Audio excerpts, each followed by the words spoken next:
اللہ اللہ اللہ اللہ اللہ اللہ اللہ اللہ الحمدللہ رب العالمین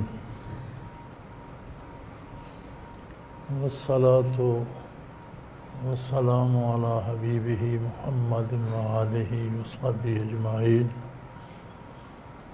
اعوذ باللہ من الشیطان الرجیم بسم اللہ الرحمن الرحیم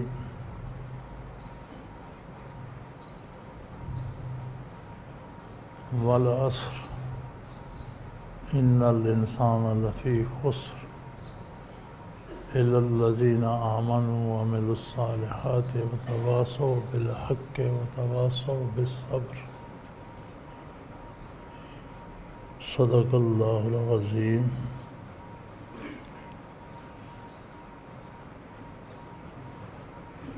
مولاي صل وسلم دائما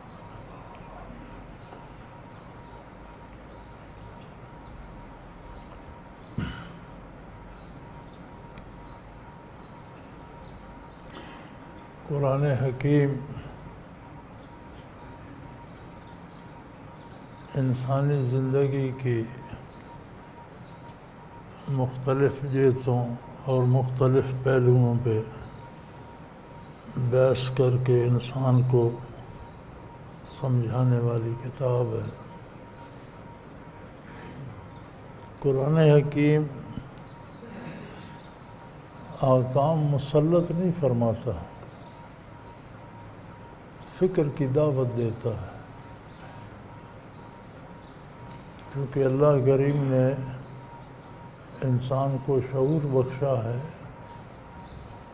عقل و خرد عطا فرمایا ہے، تو قرآن کریم دعوت فکر دیتا ہے کہ اللہ کی دی ہوئی عقل کو استعمال کرو اور اس عالم دنیا سے وہ چیزیں منتخب کرو جو تمہارے لیے مفید ہوں۔ محض چیزوں کی ظاہری خوبصورتی اور ظاہری حسن یا وقتی لذت پر نہ جاؤ۔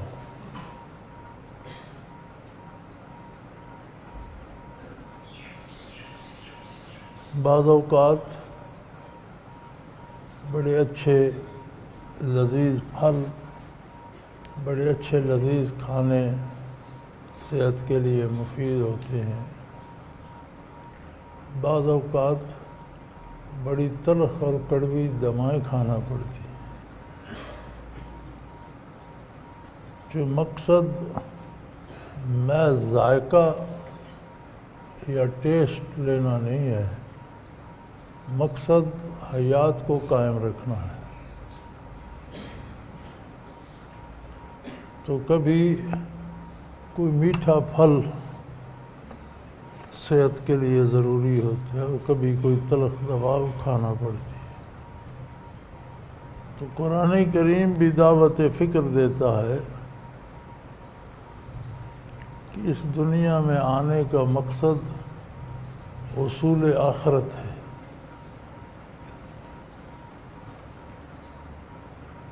یہ تو چند روزہ زندگی ہے، گزر جائے گی۔ آج اگر ہم کسی سے کہیں کہ میں آپ کا یہ کام 50 سال بعد کر دوں گا تو وہ حیران ہو جائے گا کہ یہ تو نہ کرنے والی بات ہے۔ آنے والے 50 سال نصف صدی بڑی لمبی لگتی ہے، لیکن جو 50 سال گزار چکے ہیں ان سے کہو پیچھے مڑ کر دیکھو تو وہ کہتے ہیں کل کی بات تھی۔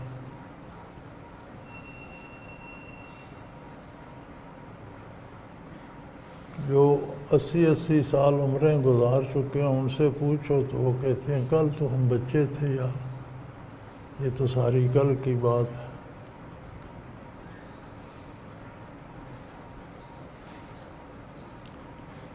تو دنیاوی زندگی گزر جاتی ہے، لیکن حق یہ ہے کہ یہ زندگی کا خاتمہ نہیں ہے۔ انسان خاک کے ذرات میں پنہاں تھا، مختلف غذاؤں دواؤں میں اس کے مادے اس کے والدین تک پہنچے، صلب پدر میں رہا، شکم مادر میں رہا، عارضی حیات تھی نا اس کی۔ دنیا میں آ گیا، ایک اور عارضی زندگی ہے۔ جب دنیا سے جائے گا تو ابدی اور دائمی زندگی میں قدم رکھے۔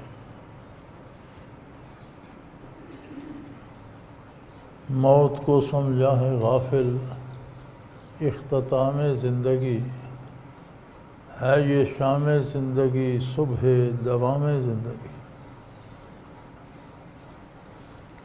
تو قرآن حکیم ان ذرات سے لے کر اس سارے پروسیس پہ بحث فرماتا ہے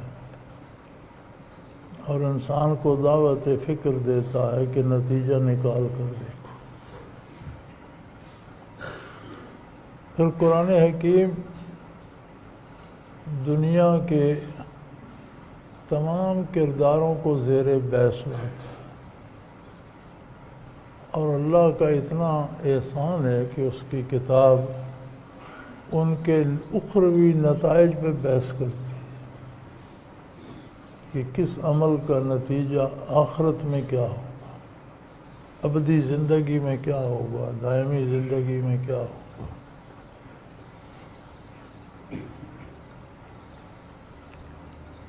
انگریزی کا ایک محاورہ ہے، جس آدمی کے پیچھے بہت سے بندے قتل کرنے کے لیے لگے ہوئے ہوں تو اس کے بارے میں وہ کہتے ہیں ڈیڈ مین واکنگ،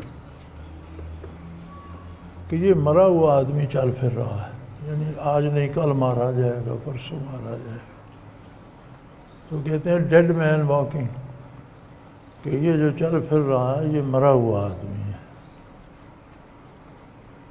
اس نظر سے دیکھیں تو سارے انسان ہی ڈیڈ مین واکنگ، کوئی آج کوئی کل کوئی پرسوں، اپنے وقت پہ ہر کوئی جا رہا ہے۔ موت ایسی تلخ حقیقت ہے کہ اس سے تغافل نہیں برتا جا سکتا۔ موت کے پیچھے کیا ہے، یہ بہت بڑا سوال ہے، کیونکہ جو موت کی وادی میں اترتا ہے وہ تو واپس آتا نہیں کہ بتائے وہاں کیا ہے۔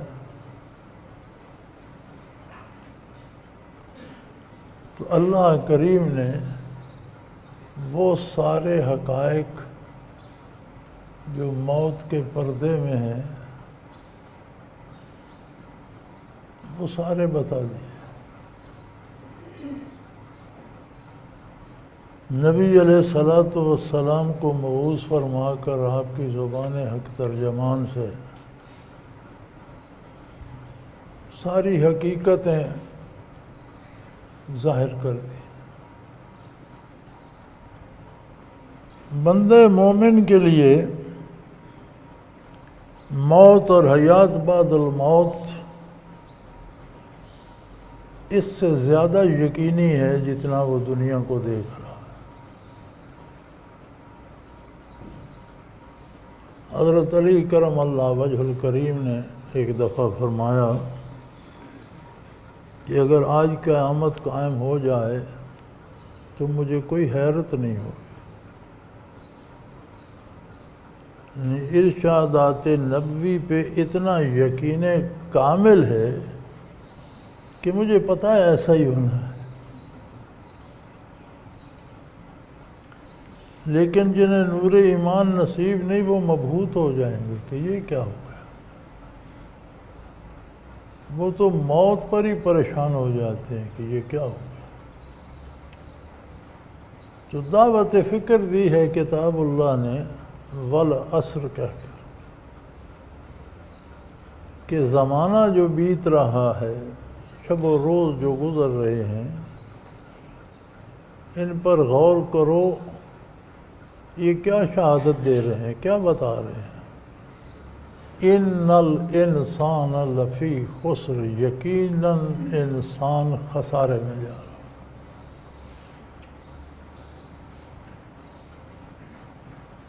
عمریں صرف کرتا ہے،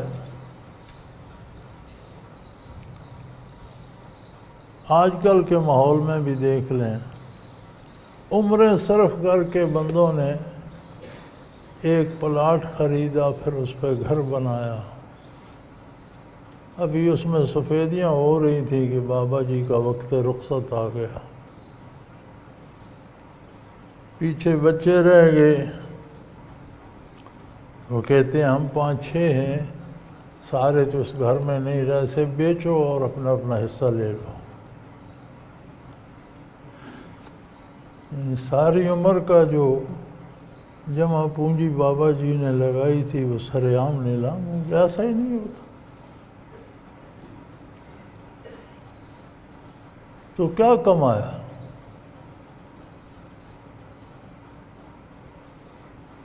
زندگی، صحت ہمہ وقت خطرات سے دوچار ہے، چلتے چلتے بیمار ہو جاتا ہے، چلتے چلتے گرتا ہے، مر جاتا ہے۔ تو فرمایا یہ جو رفتار زمانہ ہے، یہ جو مرور زمانہ ہے، یہ جو وقت چل رہا ہے، یہ چیخ چیخ کر بتا رہا ہے کہ ہر بندہ نقصان میں جا رہا ہے۔ اگر کوئی حکمران ہے تو بھی ہر لمحہ اسے موت کے قریب لے جا رہا ہے، کوئی طاقتور ہے تو اس کا سفر کمزوری کی طرف ہے، کوئی دانشور ہے تو اس کی عقل بھی مختل ہو جائے گی۔ انسان لمحہ بہ لمحہ کھو رہا ہے۔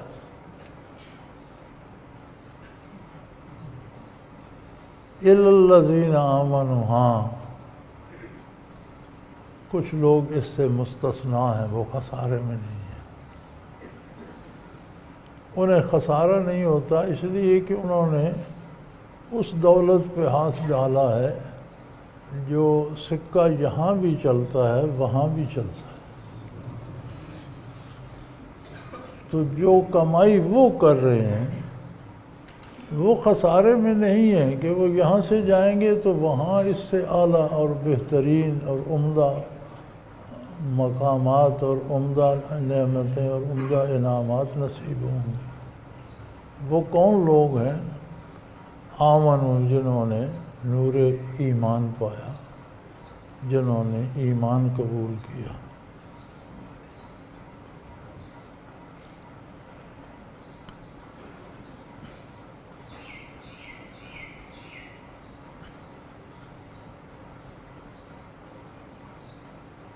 یہ بات تو طے ہو گئی کہ صرف کارگاہ حیات میں صرف مومن ایک ایسی ہستی ہے جو کسی نقصان میں نہیں ہے،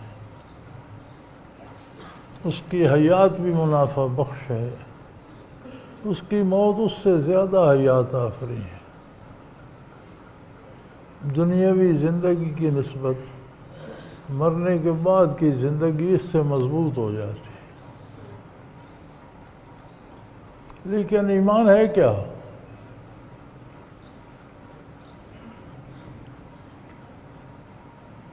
ایمان کی شرح فرمائی اِلَّا الَّذِينَ آمَنُوا، مگر وہ لوگ جو ایمان لائے، وَتَوَاصَوْا بِالْحَقِّ، جو سراپا حق کے داعی بن گئے۔ ایمان یہ ہے کہ جو ہم کہیں وہ حق ہو،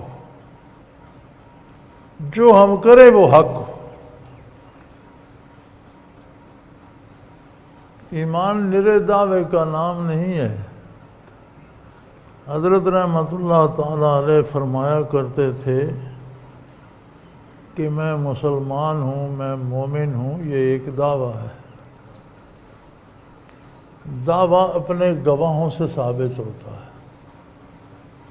نرا دعویٰ کر دینے سے وہ بات نہیں قابل قبول ہوتی اور نہ مانی جاتی ہے جب تک اس پر شہادتیں نہ ہوں، گواہ نہ ہوں، ثبوت نہ ہوں۔ تو حضرت فرمایا کرتے تھے کہ کردار جو ہے وہ گواہ ہے، اعمال گواہ ہیں اس بات کے کہ یہ مومن ہے۔ تو اگر اعمال غلط ہوں گے، جھوٹے ہوں گے، شہادت جھوٹی ہوگی تو ایمان ثابت نہیں ہوگا۔ قرآن حکیم نے بھی فرمایا وَتَوَاصَوْا بِالْحَقِّ، یعنی وہ حق کے داعی بن جائیں، ان کا کردار ایسا ہو جو دوسروں کے لیے بھی دعوت حق کا کام کرتا ہو۔ یہ ضروری نہیں کہ وہ واعظ کہتے ہوں یا کتابیں لکھتے ہوں، یا یہ تو اللہ کا احسان ہے، کسی کو اس نے کتاب اللہ کا ترجمہ کرنے کی توفیق دی، کسی کو تفسیر کی، کسی کو حدیث کی شرح کرنے کی، تو یہ تو اس کے انعامات ہیں۔ ہر بندہ مومن جو ہے وہ داعی حق ہے، بشرطے کہ اس کا کردار حضور کے ارشادات کے تابع۔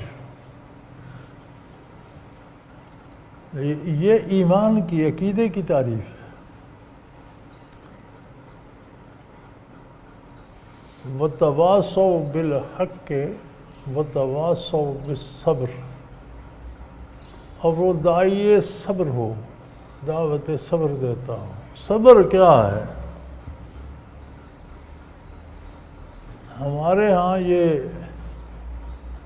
عموماً یہ سمجھا جاتا ہے کہ کوئی نقصان ہو جائے یا کوئی عزیز مر جائے یا کوئی گھاٹا پڑ جائے تو شور و غوغا نہ کرے، واویلا نہ کرے، چپ کر کے بیٹھ جائے، برداشت کرے، تو اسے صبر کہتے ہیں۔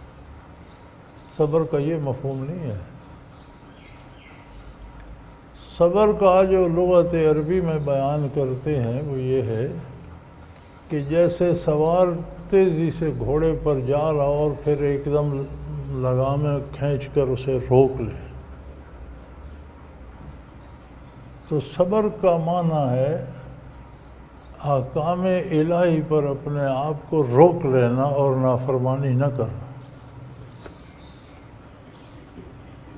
تو اگر نقصان ہو جائے تو انا للہ و انا الیہ راجعون کہہ کر حوصلہ کر جانا، یہ بھی اطاعت الہی ہے، اس لیے اسے صبر کہتے ہیں۔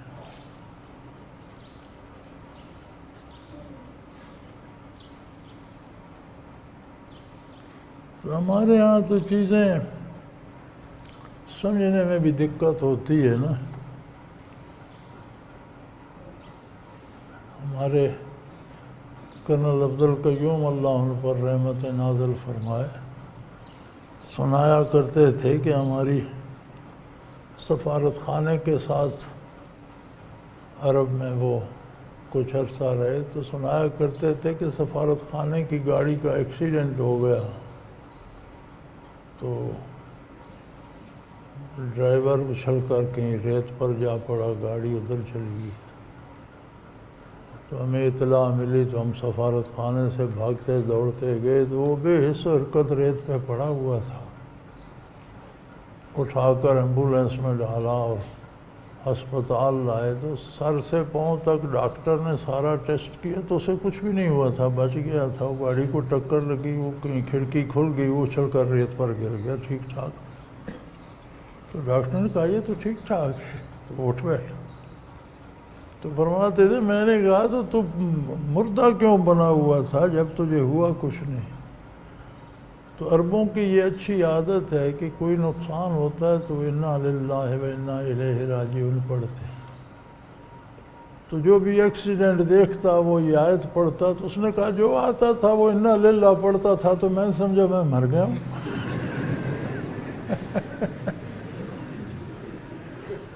جو بھی آتا تھا تو مجھے دیکھ کر انا للہ پڑھتا، تو میں نے سمجھا میں مر گیا ہوں۔ تو اب ڈاکٹر نے بتایا نہیں تم زندہ ہو۔ تو ہم مفہوم کو اس طرح سے سمجھتے ہیں۔ مفاہیم قرآن کو ان کے پر رکھ کر دیکھنا چاہیے۔ وتواصوا بالحق، حق کی تبلیغ کرتے ہیں، حق بتاتے ہیں، حق بیان کرتے ہیں، یہ معنی درست ہے، لیکن مفہوم اس کا حقیقی یہ ہے کہ ان کی زندگی دعوت الی الحق ہوتی، ان کا ملنا جلنا، اٹھنا بیٹھنا، کھانا پینا، لینا دینا، صلح و جنگ، خوشی ناخوشی، حق کی دعوت دیتی ہے۔ وہ ایسا کرتے ہیں جیسا اللہ اور اللہ کے رسول صلی اللہ علیہ وسلم نے انہیں سمجھایا ہے، اور ان کا کردار وتواصوا بالصبر دعوت صبر دیتا ہے کہ گناہ کتنا بھی رنگین ہو، کتنا بھی لذیذ ہو، اس سے اپنے آپ کو روک لو، اپنی باگ کھینچ لو، اپنے نفس کی باگ کھینچ لو۔ یہ ان کی زندگی کا نمونہ ہوتا ہے۔ ایسے لوگ خسارے میں نہیں ہیں۔ یہ وہ لوگ ہیں جو اسی دنیا سے، جو بڑی خطرناک بھی ہے، جس کے قدم قدم پہ خطرات ہیں، جس پہ قدم قدم پہ جرم میں ملوث ہونے کا اندیشہ ہے، جس کا لمحہ لمحہ حیات انسانی پہ بھاری ہو جاتا ہے، یہیں سے وہ دولت کما کے لے جاتے ہیں جس کی کوئی قیمت ہی نہیں۔ اسی دار دنیا میں وہ جیتے ہیں، وہ کاروبار کرتے ہیں، وہ مزدوری کرتے ہیں، وہ مشقت کرتے ہیں، وہ کماتے ہیں، وہ بچے پالتے ہیں، وہ گھر، سارے کام وہی کرتے ہیں جو باقی انسان کرتے ہیں۔ فرق یہ ہوتا ہے کہ وہ اللہ کے رسول پر ایمان لا کر اطاعت الہی اور اتباع پیغمبر کی حدود کے اندر رہ کر کرتے،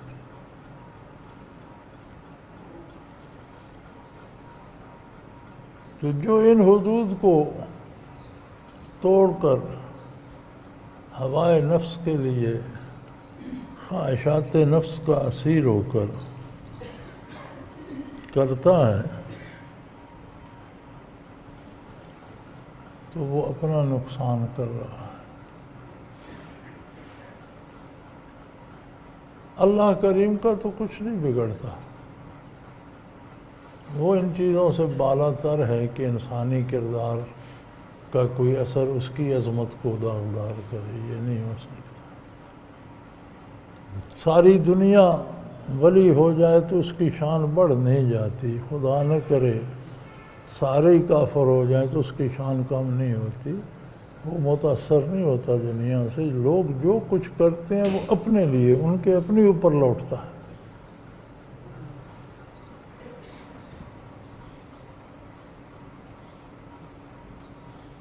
سمندروں سے جو بادل اٹھتے ہیں بالآخر وہ سمندروں میں ہی جا کر گرتے ہیں، بارشیں بنے، برفیں بنے، ندی نالے بنے، دریا بنے، وہ بالآخر سمندر ہی میں جا کر گرتے ہیں۔ انسان کا کردار بھی سمندر سے اٹھنے والی بھاپ ہے، کتنی صورتیں اختیار کر لے بالآخر انسان ہی کے دامن میں آ کر پہنچتا ہے۔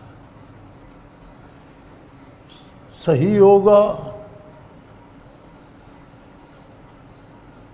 تو اس خسارے کے بازار میں رہ کر بھی اس نے کمائی کر لی، اور اگر اللہ کے رسول صلی اللہ علیہ وسلم کے اتباع سے خالی ہوگا، اپنے لیے مصیبتیں پیدا کر۔ کتنا پانی ہوتا ہے سمندر میں، کہتے ہیں 3 حصے سمندر ہے اور 1 حصہ خشکی ہے۔ اتنا بڑا پانی ہے، پینے کے لیے 1 گھونٹ نہیں ہے۔ زمین کی نسبت 3 گنا بڑا پانی ہے۔ میلوں گہرا، اس میں پینے کے لیے گھونٹ نہیں ہے، کیوں؟ وہ اپنے سائیکل میں جب واپس آ رہا ہوتا ہے تو رطب و یابس ہر طرح کے نمکیات ساتھ لے کر آتا ہے، جہاں کھڑا ہوتا ہے وہاں جتنے نمکیات ہیں اس میں حل ہو جاتے، وہ کڑوا ہو جاتا، وہی بادل بنتا ہے، برستا ہے، میٹھا ہوتا ہے، چشمے میٹھے ہوتے ہیں، ندیاں میٹھی ہوتی ہیں، دریا میٹھے ہوتے ہیں، پانی ایک ہی ہے۔ تو جس نے اتباع رسالت پناہی علی صاحب الصلاۃ والسلام اختیار کیا وہ چشمہ آب حیات بن گیا، اور جس نے سب رطب و یابس سمیٹا وہ پھر سمندر کا حصہ بن گیا، تلخ ہو گیا، کڑوا ہو گیا۔ تو اللہ کی کتاب دعوت فکر دیتی ہے، مشورہ دیتی ہے، جبراً کسی پر دین نہ مسلط کرتی ہے نہ مسلط کرنے کی اجازت دیتی ہے۔ ہر انسان کو بنیادی طور پر دو حق دیتا ہے اللہ کریم۔ ایک حق ہے اس کا زندہ رہنے کا، زندگی وہ لے سکتا ہے جس نے دی ہے، جو دے نہیں سکتا وہ لے بھی نہیں سکتا۔ کوئی جہاد میں مارا جائے گا یا کوئی عدالت سے سزا پائے گا تو اللہ کے حکم کے مطابق۔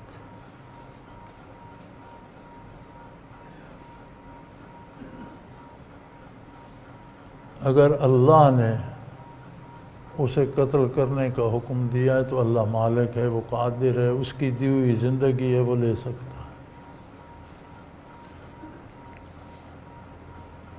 تو شریعت کے مطابق قاضی سزا دے سکتا ہے، مجاہد جہاد میں اس کی حدود و قیود بھی رسول اللہ صلی اللہ علیہ وسلم نے فرمایا، نہیں قتل عام نہیں ہوتا۔ جہاد میں قتل کرنا مقصد نہیں ہوتا، لہذا اسلامی جتنے غزوات عہد نبوی میں ہوئے ان میں کم سے کم لوگ مارے گئے۔ تو زندہ رہنے کا حق ہر اس بندے کو ہے جسے اللہ نے حیات دی ہے۔ دوسرا حق ہر بندے کو عقیدہ رکھنے کا، اس کا ایمان کیا ہے، صحیح ہے یا غلط ہے، یہ اللہ کریم پوچھیں گے۔ اس کا حساب بارگاہ الہی میں ہوگا، میں اور آپ کسی پر عقیدہ مسلط نہیں کر سکتے۔ اگر کوئی کافر ہے، مطلق کافر ہے، اللہ کو بھی نہیں مانتا، رسول اللہ صلی اللہ علیہ وسلم کو نہیں مانتا، اللہ کی کتاب کو، اسے بھی زندہ رہنے کا حق بھی دیا اللہ نے، اس کی جان مال آبرو کو تحفظ بھی دیا، نہ اس کی جان لی جائے گی، نہ اس کا مال چھیڑا جائے گا، نہ اس کی آبرو چھیڑی جائے گی۔ ریاست اسلامی میں ہے تو اسے ساری سہولتیں دی جائیں گی، اس کے بچوں کی تعلیم کا، اس کی بیماری کے علاج کا، اس کے روزگار کا سارا اہتمام ریاست اسلامی کے ذمہ ہوگا۔ انسانی حقوق جتنے ہیں اس کے بھی وہ بحال ہیں۔ اگر جواب طلبی کرے گا اسے تو اللہ کریم کرے گا کہ میں نے تو تجھے زندگی بھی دی، سارے انسانی حقوق بھی دیے، تو نے کیا کیا؟ ہم نہیں اس کے منصف بن سکتے۔ ہاں، قرآن کریم دعوت فکر دیتا ہے ہر بندے کو۔ الناس مخاطب ہیں قرآن کے، اولاد آدم، مومن و کافر سب سے بات کرتا ہے، سب کو دعوت فکر دیتا ہے۔ اور ہمیں جن کو دعوی ایمان ہے، اللہ ہمیں توفیق دے تو ہمیں اس پہ بہت زیادہ غور کرنا چاہیے کہ میرے ایمان کے دعوے میں کتنی صداقت ہے، کتنی جان ہے، کتنی قوت ہے۔ اللہ کریم ہماری خطائیں معاف فرمائے، توفیق عمل عطا فرمائے اور ہمارے اعمال کو قبول فرمائے۔ وآخر دعوانا ان الحمد للہ رب العالمین۔ الحمد للہ رب العالمین، والصلاة والسلام علی حبیبہ محمد۔ اللہم ربنا لا تحرمنا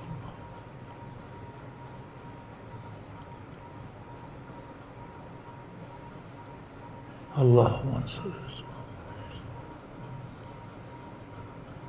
وصلی اللہ تعالی علی حبیبہ محمد۔ اللہ اللہ اللہ اللہ اللہ اللہ اللہ اللہ۔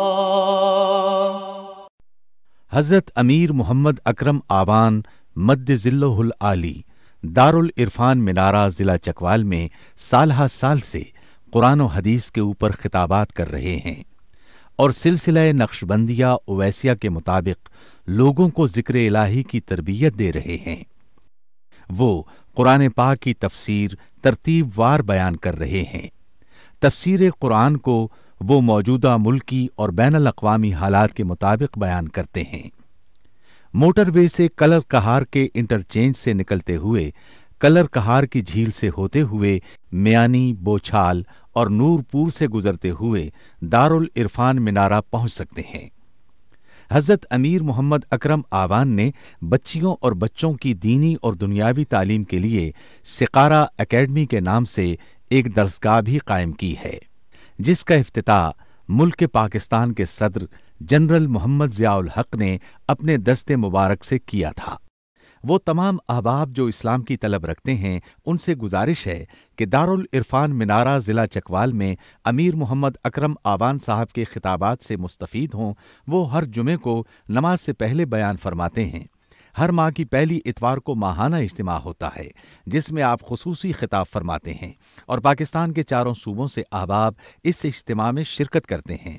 اس کے علاوہ یہاں سال میں 2 مرکزی اجتماعات بھی ہوتے ہیں، ایک رمضان المبارک میں اعتکاف کا اجتماع اور دوسرا جولائی اور اگست میں 40 دن کا اجتماع ہوتا ہے جس میں روحانی تربیت کی جاتی ہے۔ اپنا خون سیماب دے کر اتنا ہم کر جائیں گے، نام آقا کا چمن میں پھر رقم کر جائیں گے۔